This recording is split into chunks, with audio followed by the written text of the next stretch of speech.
Hey, hello, and welcome back. I am Debbie Peterson of Getting to Clarity, and this is another episode of the Getting to Clarity Show.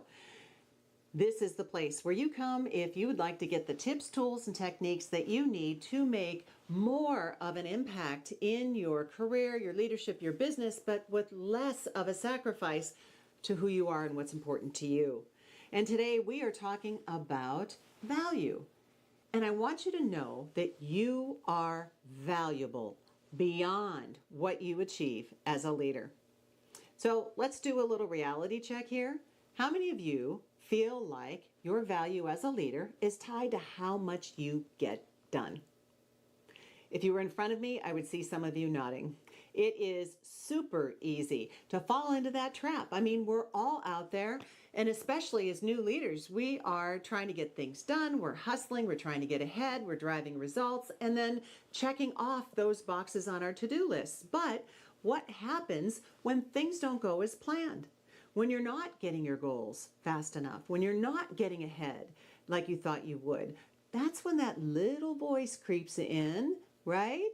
And you start asking yourself, can I do this?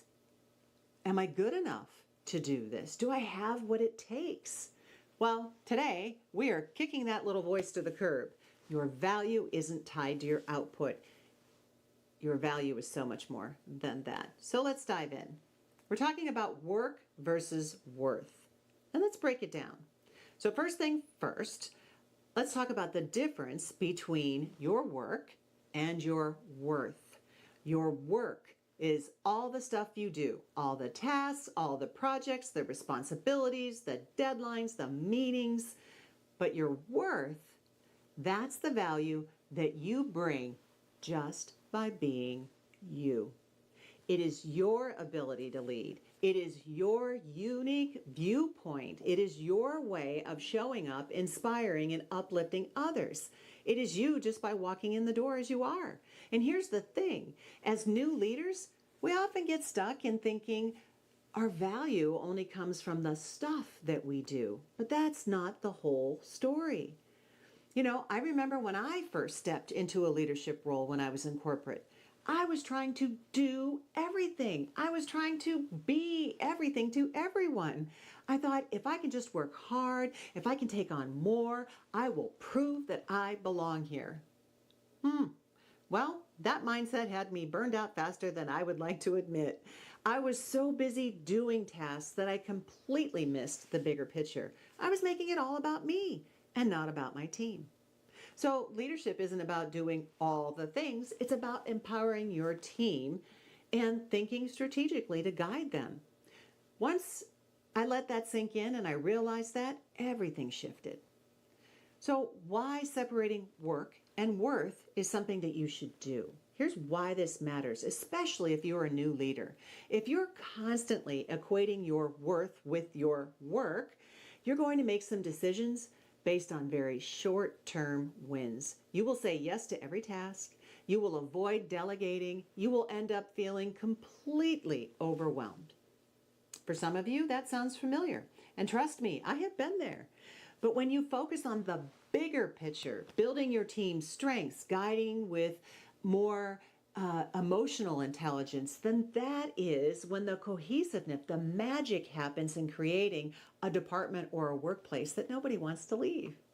You know, I once worked for someone who rarely talked about getting things done.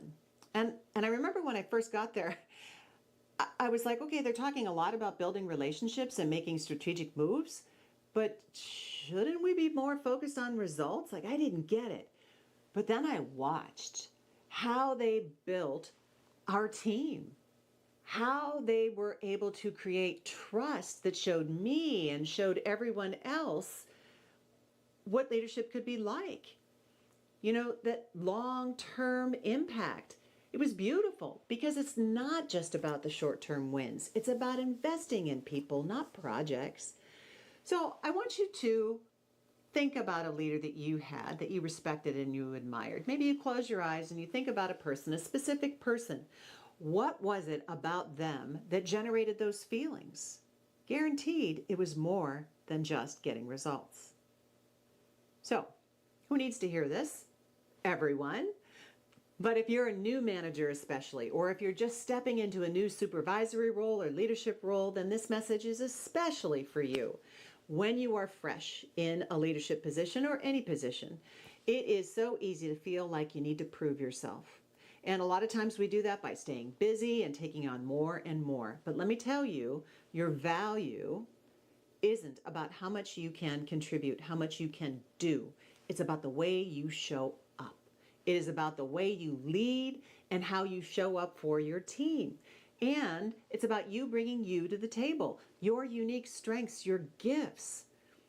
And let me talk about a strategy that is critical when you are new to leadership, and one where we often get tripped up, and that's delegation.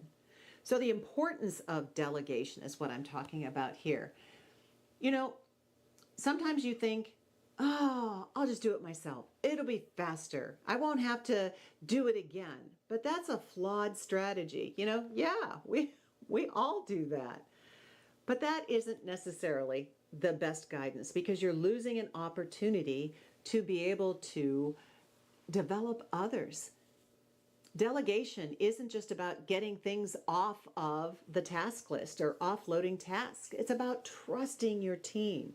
It is about allowing your team to step up, to grow, and to succeed with you. So the real value in leadership is empowering others to thrive.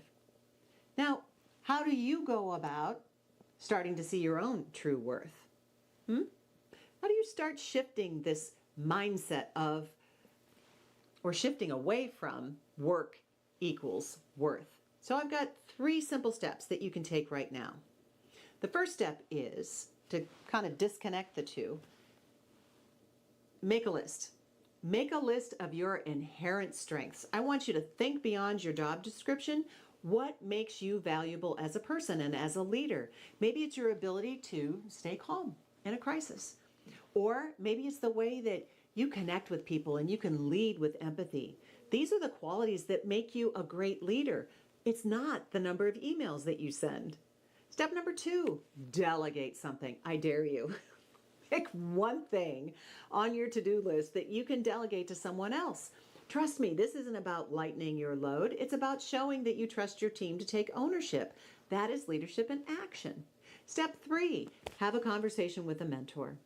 Talk to someone who has been where you are, someone who can remind you that your value isn't tied to your output.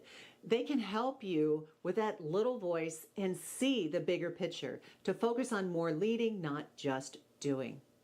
So, all right, here's my challenge for you. In the next 48 hours, I want you to just take a step back, look at the real impact that you are making as a leader, and I challenge you to write down 5 things that you contribute that have nothing to do with your tasks or your output. Maybe it's the way that you connect with and inspire others. Maybe it is your fresh ideas. Stop defining your value by what you do. Start seeing the value in who you are. So thanks for hanging out with me today. And remember, your worth as a leader goes way beyond your work. I am Debbie Peterson of Getting to Clarity, and I wish you all the clarity that you deserve to make the impact that you desire. Take care.